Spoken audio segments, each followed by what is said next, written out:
और अब बात करते हैं आज के एक और दूसरे और अहम मुद्दे की। देश में यात्री विमानों को बम की धमकियां मिलने का सिलसिला खत्म होने में नहीं आ रहा। बीते 10 दिनों में 250 से ज्यादा यात्री विमानों को ऐसी धमकियां मिल चुकी हैं। इनमें देश के तमाम हवाई अड्डों से उड़ने वाली राष्ट्रीय और अंतर्राष्ट्रीय उड़ानें शामिल हैं।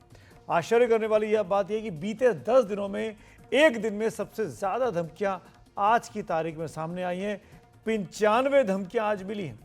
बीते 24 घंटे में देश की तमाम एयरलाइंस के विमानों में बम रखे होने जैसी कम से कम 95 धमकियां हैं। इनमें आकाशा एयर की 25 उड़ानें, एयर इंडिया की 20 उड़ानें, इंडिगो की 20 उड़ानें और विस्तारा की 20 उड़ानें शामिल हैं। इसके अलावा स्पाइस जेट की 5 उड़ानों और अलायंस एयर की 5 उड़ानों को भी बम रखे होने की धमकियां दी गई हैं। यात्री विमानों को इस तरह से आए दिन धमकी मिलने को हल्के में बिल्कुल कभी भी नहीं लिया जा सकता। बमों की धमकियां मिलने के बाद सभी उड़ानों को फिर पूरे सिक्योरिटी चेक से गुजरना पड़ता है। अगर बीच उड़ान में कोई धमकी मिले तो उसे गंभीरता से लेते हुए तुरंत वापस उतारा जाता है पास के एयरपोर्ट पर। इस दौरान अक्सर विमानों को काफ़ी देर तक हवा में भी रखा जाता है कई बार, ताकि अगर उसमें बम है और उसके अंदर ब्लास्ट हो ताकि जो ईंधन है उसका इस्तेमाल कर लिया जाए, उस उड़ा के विमान को ईंधन को ख़त्म कर लिया जाए। विमान को किस हवाई अड्डे पर उतारा जाना है ये भी तय किया जाता है, जो कि एक जटिल प्रक्रिया है। हर हवाई अड्डे पर एक बॉम्ब थ्रेट असेसमेंट कमेटी होती है जो किसी की धमकी को गंभीरता का अंदाजा लगाती है और फिर उसी हिसाब से कार्रवाई करती है। धमकियों के बाद जरूरत पड़ी तो बम निरोधक दस्ते, खोजी कुत्तों, एम्बुलेंस, पुलिस और डॉक्टरों का इंतजाम भी एयरपोर्ट पर किया जाता है। यात्रियों को केबिन बैगेज के साथ विमान से उतार दिया जाता है। इसके अलावा चेक इन बैगेज और कार्गो को उतारकर सबकी नए सिरे से जांच की जाती है, सामान की भी और विमान की भी। विमान को उड़ाने के लिए हरी झंडी देने से पहले इंजीनियरिंग और सुरक्षा टीम पूरे विमान की ठीक से जांच करती है, लेकिन इस सब प्रक्रिया में टाइम लगता है।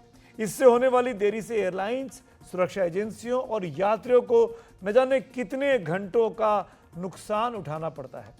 समय के साथ साथ पैसे का नुकसान भी होता है। लोगों के तय कामों में देरी हो जाती है, उनके बहुत से काम उनको रद्द तक करने पड़ जाते हैं।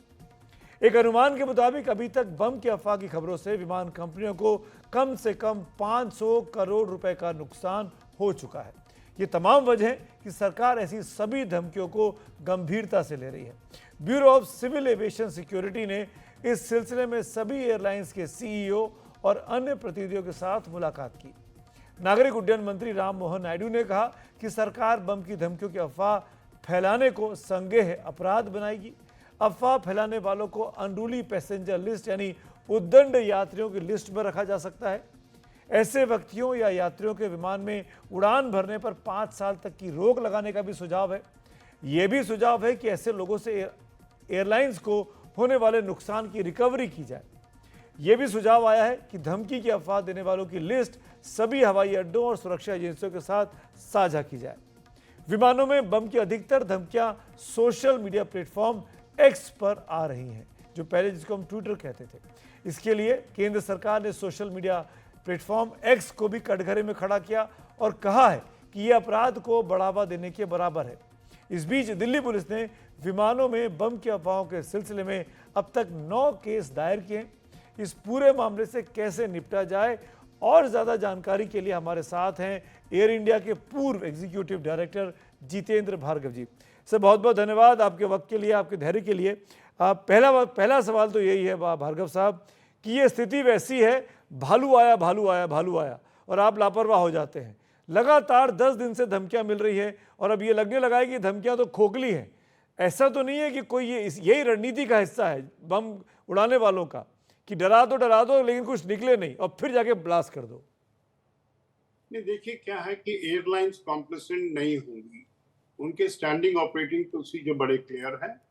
अगर कोई धमकी आती है, विमान को एकदम क्लोजेस्ट नियरेस्ट एयरपोर्ट पर लैंड करवा देते हैं अगर वो फ्लाइट में हो, और अगर वो ग्राउंड पर ही है तब सुरक्षा दोबारा की जाती है, सिक्योरिटी की ड्रिल पूरी तरह से फॉलो की जाती है। ये दुर्भाग्य की बात है कि पिछले 10 दिन में निरंतर फोन आए जा रहे हैं, धमकी आई जा रही है और सारी की सारी धमकी एकदम होक्स प्रूव हो रही है। जैसे आपने कहा कि शायद कोई ऐसा एक दिन आएगा जबकि ये जो धमकी दी गई है वो होक्स ना हो।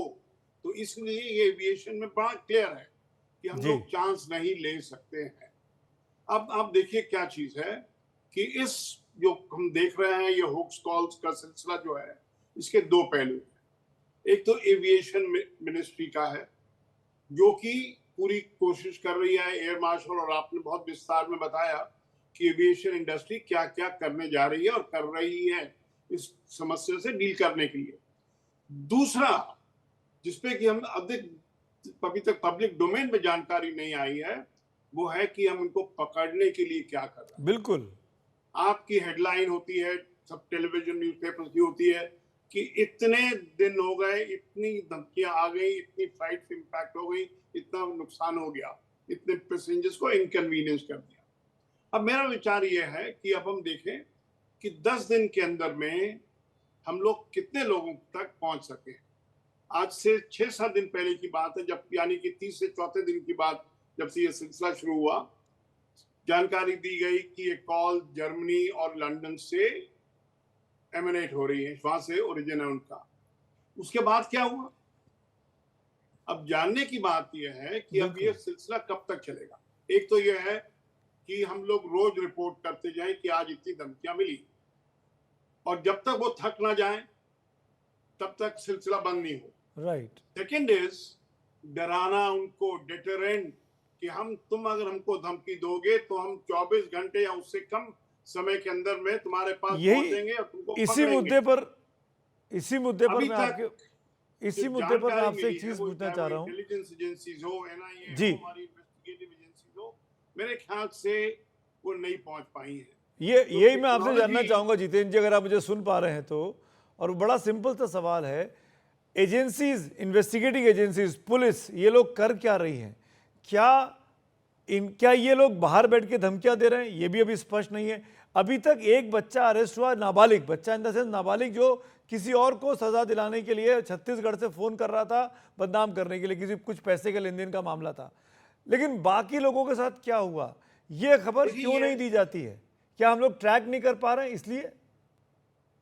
देखिए, ये स्पष्ट है कि वो जो राजनांदगांव से लड़का पकड़ा गया था और पुलिस ने उसको ग्रिल किया, कि वो शायद बाकी धमकियों के साथ पे लिंक नहीं है। क्योंकि अगर होता तो सरकार बताती कि देखिए ये किस संस्था से जुड़ा हुआ था, किसने उसको प्रोवोक किया, कैसे हुआ, प्रोत्साहन दिया, ये सब होता। लेकिन अभी तक हम क्यों नहीं पहुंच पाए हैं, ये सबसे बड़ा सवाल है। क्या हमारी एजेंसीज के पास में वेयर विदॉल नहीं है? क्या ये सीरियसली नहीं ले रहे हैं अभी तक, कि जब तक कुछ हो ना जाए तब तक नहीं है? तो अभी ये बहुत दुर्भाग्य की बात है कि हमारा सारा का सारा एम्फेसिस जो अभी तक रहा है, वो मिनिस्ट्री ऑफ सिविल एविएशन द्वारा क्या स्टेप्स लिए गए, which is right up to a point, कि हमारे को अपने जितने भी सिस्टम्स हैं उनको ज्यादा पुख्ता करना, ज्यादा स्ट्रिंजेंट बनाना। हमारा जो पनिशमेंट सिस्टम है भार्गव साहब, वो भी बड़ा लचर है। आदमी धमकी देके निकल जाता है, लेकिन उस पर कोई कार्रवाई की खबर आती नहीं है, और होती भी है तो पता नहीं चलती है। हमको पब्लिकली उनको शेम करना होगा, ये बताना पड़ेगा कि आपने कितनी जिंदगियों के साथ खिलवाड़ किया है, और ऐसे लोगों पर तुरंत कानून को भी, जो कोर्ट में लोग हैं उनको भी तुरंत सजा दिलाने के लिए काम करना पड़ेगा। और शायद ये जो डिटरेंट है वो एक बड़ी ताकत के तौर पर सामने आएगा, जैसा कि आप सुझाव भी दे रहे थे।